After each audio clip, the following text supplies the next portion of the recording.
تو دیکھیے یہاں پر ناقابل ایک لفظ ہے اور برداشت ایک لفظ ہے. یہاں پر جو زیر ہے یہ ہے زیر اضافیت. جو لام کے نیچے جو زیر لگا ہے اسے کہتے ہیں زیر اضافیت. تو آپ کو یہ لکھنا ہے. دوسرا ہے حضرت سلمان فارسی تم سے بڑھ کے دین سے واقف ہے. اس میں ہمیں حرف جار پہچاننا ہے. تو یہاں پر حرف جار ہے سے. دوسرا ہے دیے گئے جملے میں مضاف اور مضاف علیہ کی تلاش کر کے لکھیے. جملہ ہے مضامین کے مسودات ان کی آنکھوں کے سامنے نظر آتش کیے گئے. دیکھیے جس کلام میں جیسے کلام میں جسے اسم دیا جاتا ہے یا اس میں ضمیر دیا جاتا ہے تو اسے کیسے ہے مضاف علیہ. اور جس سے تعلق ظاہر کیا جاتا ہے اسے مضاف کہتے ہیں. تو یہاں پر اسم ضمیر کیا ہے ان کی اور آنکھوں کے سامنے نظر آتش کیے گئے. تو یہ کیا ہوگا مضاف. یعنی پہلا مضاف علیہ اور دوسرا ہوگا مضاف. ٹھیک ہے. اگلا ہے نمبر 3 درج ذیل فقروں کے لیے مناسب لفظ تحریر کیجیے. پہلا ہے روح کو تکلیف دینے والی. روح کو تکلیف دینے والے کو کیا کہتے ہیں روح فرسا. دوسرا ہے دور تک پتھر پھینکنے کا آلہ. پرانے زمانے میں جب جنگیں ہوتی تھی تو اس کا استعمال ہوتا تھا دور تک پتھر پھینکنے کے آلے کا. اسے کہتے ہیں منجنیق. نمبر 4 ہے اعراب لگا کر دو مختلف لفظ بنا کر ان کے معنی لکھیے. اعراب یعنی کہ حرکات و سکنات یعنی زبر زیر پیش کو اعراب کہتے ہیں. یہاں پر حروف ہے دال اور لام. اگر اس کے نیچے زیر لگائیں گے تو ہو جائے گا دل اور اگر زبر لگا دیں گے تو ہو جائے گا دل. دل یعنی کہ دل. دل یعنی کہ گروپ. گروپ کو کیا کہتے ہیں دل کہہ سکتے ہیں. ٹھیک ہے. اگلا ہے درج ذیل الفاظ کو مروجہ املے کے مطابق لکھیے. لکھا ہوا ہے کہ سمجھ اور ادھر لکھا ہے کہ نے. سمجھ نے. تو ہمیں سمجھنے کو صحیح املے کی طرح لکھنا ہے. ٹھیک ہے. آگے ہے نمبر 5 پر مناسب سابقہ اور لاحقہ لگا کر ہر ایک سے ایک بامعنی لفظ بنا کر لکھیے. دیکھیے جب کسی لفظ کے آگے دوسرے لفظ کا اضافہ کر کے بامعنی لفظ بنایا جاتا ہے تو اسے کہتے ہیں سابقہ. تو یہاں پر دیا ہوا ہے پہلی پرس. تو اس کے آگے ہمیں ایک لفظ لگائیں گے سر.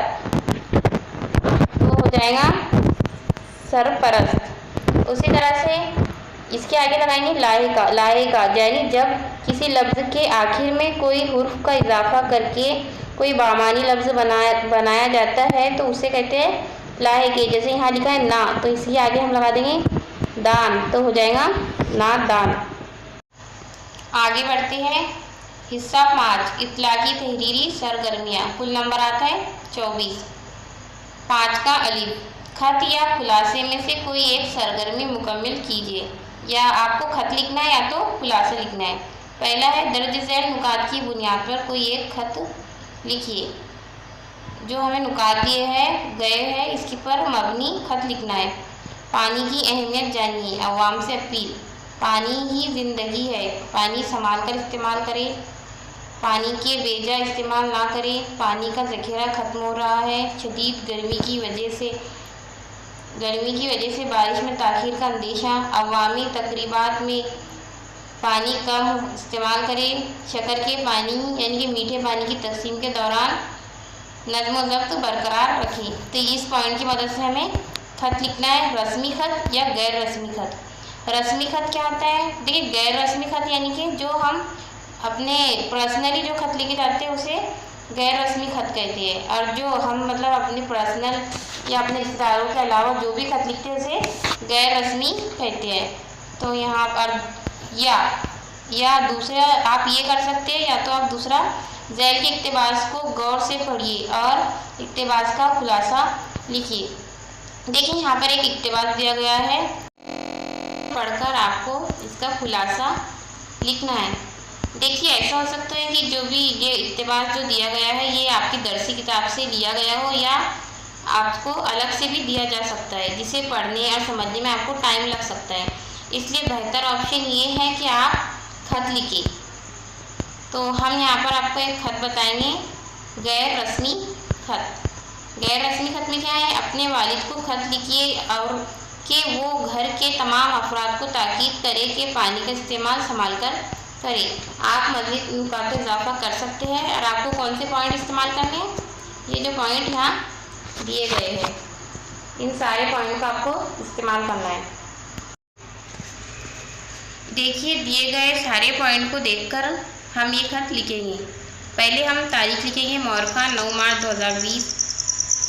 ابو کے نام خط ہے یعنی ہمیں والد کے نام خط لکھنا ہے، تو پیارے ابو السلام علیکم ورحمۃ اللہ وبرکاتہ۔ خدا کے فضل و کرم سے میں یہاں خیریت سے ہوں اور امید کرتا ہوں کہ آپ بھی بخیریت ہوں گے۔ خط لکھنے کی وجہ یہ ہے کہ ہمارے اسکول میں ایک مہم چلائی جا رہی ہے جس کا عنوان ہے پانی کی اہمیت۔ اس مہم کے تحت ہم عوام سے اپیل کرتے ہیں کہ پانی سنبھال کر استعمال کرے، پانی کا بے جا استعمال نہ کرے، پانی کو ضائع ہونے سے بچائے کیونکہ پانی کا ذخیرہ ختم ہو رہا ہے۔ ملک کے کئی علاقوں میں خشک سالی پائی جاتی ہے۔ اس سال شدید گرمی کی وجہ سے بارش میں تاخیر کا اندیشہ ہے، اس لیے میٹھے پانی کی تقسیم میں نظم و ضبط برقرار رکھے وغیرہ۔ پیارے ابو، میں آپ سے بھی اپیل کرتا ہوں کہ گھر کے تمام افراد کو تاکید کرے کہ پانی کا استعمال سنبھال کر کرے اور پانی کی قدر کرے۔ اب ختم کرتا ہوں، آپ سب اپنا خیال رکھیے۔ آپ کا فرما بردار بیٹا اجیت بے جی یا جو بھی۔ اس کے علاوہ آپ مزید نکات کا بھی استعمال کر سکتے ہیں، لیکن جتنے نکات ہمیں کوشچن پیپر میں دیے گئے ہیں وہ سبھی اس خط میں آ چکے ہیں۔ آگے بڑھتے ہیں۔ بے ذیل کی سرگرمیوں سے کوئی دو سرگرمیاں 50 تا 60 الفاظ میں مکمل کیجیے۔ اس میں آپ کو 3 سوال دیے گئے ہیں، آپ کو 3 میں سے 2 کرنے ہیں۔ پہلا ہے ذیل کے نکات کی مدد سے اشتہار تیار کیجیے۔ ریڈی میڈ کپڑوں کا شو روم، افتتاح، تاریخ، وقت، دکان کا نام، پتہ، خاص رعایت، پرکشش آفر، بچوں، نوجوانوں، دلہا دلہن کے ملبوسات، زیادہ سے زیادہ خریدی کرنے پر یقینی تحفوں کا اعلان۔ آپ کو اس پر ایک اشتہار لکھنا ہے۔ یا دوسرا ہے دیے گئے نکات کی مدد سے خبر تحریر کیجیے۔ خبر نویسی، بجلی کی آنکھ مچولی، شارٹ سرکٹ، فرنیچر کے گودام میں آگ لگنا، عوام کا آگ بجھانے کی کوشش کرنا، فائر بریگیڈ کی آمد، اطراف و اکناف کی دکانوں کا متاثر ہونا، املاک کا نقصان۔ تو یہاں ہم دوسرا سوالو کریں گے، ایک خبر تیار کریں گے۔ عزیز طلبہ، جب بھی آپ کوئی خبر تیار کریں تو ہیڈ لائن اس طرح لکھیں کہ پڑھنے والے کو خبر پڑھنے میں انٹرسٹ آئے۔ جیسے ہم نے یہاں لکھا ہے شارٹ سرکٹ سے آگ لگنے پر بڑا حادثہ۔ تاریخ اور جگہ لکھنی ہے۔ یہاں لکھا ہے 15 نومبر ممبئی، سوتروں کے حوالے سے ملی شارٹ سرکٹ سے آگ لگنے کی خبر۔ اب نیچے ہمیں لکھنا ہے تفصیل۔ شہر ممبئی کے صنعتی علاقے میں جہاں کئی ساری صنعتیں موجود ہیں اور کئی دکانیں موجود ہیں، وہاں فرنیچر کے ایک گودام میں بجلی کی آنکھ مچولی کی وجہ سے شارٹ سرکٹ ہو گیا اور بھیانک آگ لگ گئی۔ دیکھتے ہی دیکھتے آگ بڑھنے لگی اور اطراف میں بھی پھیل گئی۔ آس پاس کے لوگوں نے آگ بجھانے کی بہت کوشش کی لیکن آگ بہت بڑھ چکی تھی۔ فائر بریگیڈ کو بلایا گیا۔ اس آگ کی وجہ سے اطراف و اکناف کی دکانیں بھی متاثر ہو گئی اور سب کو املاک کا بڑا بھاری نقصان اٹھانا پڑا۔ بڑی مشکل سے آگ کو قابو کیا گیا۔ خبر تحریر کرنے کے بعد آگے ہے تیسرا سوال۔ دیے گئے نکات کی مدد سے کہانی تحریر کیجیے۔ کسان کے 5 لڑکے، سب نغمے، کہاں کسان مالدار، کسان کا بیمار ہونا، پتلی لکڑیاں منگانا، رسی سے بندھوانا، توڑنے کے لیے کہنا، لکڑیاں کا نہ ٹوٹنا، لکڑیاں الگ الگ کرنا، الگ الگ لکڑیاں ٹوٹ جانا، نتیجہ اور سبق۔ دیکھیں یہ دیے گئے پوائنٹ سے ہمیں پتہ چل رہا ہے کہ کہانی میں کیا بتانے کی کوشش کی جا رہی ہے۔ تو ان پوائنٹس کو ملا کے ہمیں ایک کہانی لکھنی ہے، اسے ایک موضوع دینا ہے اور آخر میں کیا سبق حاصل ہوا وہ بھی لکھنا ہے۔ یہ کام کوشچن پیپر میں دیے گئے پوائنٹس کو دھیان میں رکھتے ہوئے ہم نے اسے ایک موضوع دیا ہے ایکتا۔ کہانی ہمیشہ ماضی کی ہوتی ہے، یعنی کہ گزرے ہوئے زمانے کی بات آپ سنا رہے ہوتے ہیں تو ہمیشہ لکھنے کی شروعات کیسی کرنی چاہیے؟ ایک دفعہ کی بات ہے یا ایک عرصے پہلے کی بات ہے، اس طرح سے آپ شروعات کریں گے۔ تو چلیے ہم کہانی دیکھتے ہیں۔ ایک دفعہ کی بات ہے، ایک گاؤں میں ایک کسان رہتا تھا۔ اس کسان کے 5 بیٹے تھے۔ کسان بہت مالدار اور امیر تھا۔ کسان بوڑھا ہو چکا تھا۔ جب کسان بہت بیمار ہو گیا تو اس کے گھر میں جائیداد کے بٹوارے کی بات شروع ہو گئی۔ چونکہ کسان کے 5 بیٹے تھے، جائیداد کے بھی 5 حصے ہونے والے تھے۔ کسان نے اپنے بیٹوں کو بلوایا اور کہا کہ پتلی لکڑیاں لے کر آؤ۔ جب اس کے بیٹوں نے لکڑیاں لائی تو کسان نے کہا کہ انہیں ایک رسی سے باندھو اور اسے توڑنے کے لیے کہا۔ کیونکہ لکڑیاں ایک ساتھ بندھی ہوئی تھی اس لیے کوئی اسے توڑ نہیں پایا۔ پھر کسان نے کہا لکڑیوں کو الگ الگ کر دو اور پھر توڑو۔ لکڑیاں بڑی آسانی سے ٹوٹ گئی۔ کسان کے بیٹوں کو سمجھ آ گیا کہ اگر ہم الگ الگ رہے تو کمزور ہو جائیں گے، لیکن ایک ساتھ رہے تو کوئی ہمیں توڑ نہیں سکتا۔ اس کے علاوہ بھی آپ اس میں اضافہ کر سکتے ہیں، لیکن جو بھی پوائنٹس کوشچن پیپر میں دیے گئے ہیں وہ سبھی اس کہانی میں آ چکے ہیں۔ آپ دیکھتے ہیں آپ کے کوشچن پیپر کا آخری سوال۔ جیم، ذیل کے عنوانات میں سے کسی ایک پر 100 تا 120 الفاظ پر مشتمل مضمون لکھیے۔ یہاں آپ کو 3 آپشن دیے گئے ہیں، 3 میں سے جو بھی آپ کو پسند ہو آپ کو اس پر مضمون لکھنا ہے۔ کتابیں جھانکتی ہے شیشے کی بند الماریوں سے، مجھے میرے پڑوسیوں سے بچاؤ، مزاحیہ، پسندیدہ شخصیت کی زندگی کے احوال۔ دیکھیے، جب بھی مضمون نویسی یا مضمون لکھنے کا سوال آئے تو سب سے بہتر آپشن ہوتا ہے کہ پسندیدہ شخصیت کی زندگی کے احوال یا میری پسندیدہ شخصیت۔ اس میں آپ مہاتما گاندھی یا سر سید احمد خان یا علامہ اقبال جیسے مشہور شخصیت پر مضمون لکھ سکتے ہیں۔ ہم مضمون لکھیں گے علامہ اقبال، مشہور شاعر علامہ اقبال کی زندگی پر۔ پہلے لکھنا ہوگا تعارف۔ علامہ محمد اقبال رحمۃ اللہ علیہ ہمارے عظیم قومی شاعر ہیں۔ آپ 9 نومبر 1877 کو پاکستان کے تاریخی شہر سیالکوٹ میں پیدا ہوئے۔ آپ کے والد محترم کا نام شیخ نور محمد تھا، جو بڑے نیک انسان تھے۔ آپ کی والدہ بھی ایک مذہبی خاتون تھی۔ آپ کے آبا و اجداد کا تعلق کشمیری پنڈتوں کے خاندان سے تھا، جنہوں نے بہت پہلے اسلام قبول کر لیا تھا اور ہجرت کر کے سیالکوٹ میں آباد ہو گئے تھے۔ تعلیم۔ آپ کی ابتدائی تربیت ایک دینی مدرسے سے ہوئی، جس کے بعد آپ سیالکوٹ کے مشن ہائی اسکول میں داخل ہو گئے، جہاں آپ کو سید میر حسن جیسے فاضل اور مشفق استاد ملے۔ مشفق یعنی کہ شفقت کرنے والا۔ انہوں نے آپ کی دینی تربیت کی اور آپ میں مذہبی ذوق پیدا کیا۔ آپ نے میٹرک کا امتحان مشن ہائی اسکول سے پاس کیا اور پھر میرے کالج سیالکوٹ میں داخل ہو گئے، جہاں آپ نے FA کا امتحان پاس کیا اور BA آپ نے گورنمنٹ کالج لاہور سے کیا اور پنجاب بھر میں اول آئے۔ گورنمنٹ کالج لاہور میں آپ کو پروفیسر اورنڈ لیٹ جیسے استاد سے استفادہ کرنے کا موقع ملا۔ MA کرنے کے بعد آپ کچھ عرصے اورینٹل کالج اور پھر گورنمنٹ کالج لاہور میں پروفیسر رہے۔ اس کے بعد اعلیٰ تعلیم کے حصول کے لیے 1905 میں انگلستان روانہ ہو گئے۔ وہاں پر کیمبرج یونیورسٹی سے بارائٹ لاء کی ڈگری حاصل کی اور پھر جرمنی یونیورسٹی سے PhD کی ڈگری حاصل کر کے آپ 1908 میں وطن واپس آ گئے۔ علامہ اقبال کو اپنے استاد پروفیسر اورن لیٹ سے بے پناہ محبت تھی۔ قیام انگلستان کے دوران میں آپ نے پختہ ارادہ کر لیا تھا کہ شعر نہیں کہیں گے، مگر پروفیسر اورن لیٹ کے کہنے پر آپ نے شعر کہنا جاری رکھا۔ جب آپ کو پروفیسر اورن لیٹ کے انتقال کی خبر ملی تو بے ساختہ آپ کی زبان سے یہ الفاظ نکلے: آج اقبال اپنے ایک عظیم دوست اور مشفق استاد سے محروم ہو گیا۔ علامہ اقبال ابتدائی سے بہت سی انفرادی خوبیوں کے مالک تھے۔ ایک مرتبہ مدرسے میں دیر سے پہنچے۔ استاد صاحب نے دیر سے آنے کی وجہ پوچھی تو جواب دیا: اقبال ہمیشہ دیر سے آتا ہے۔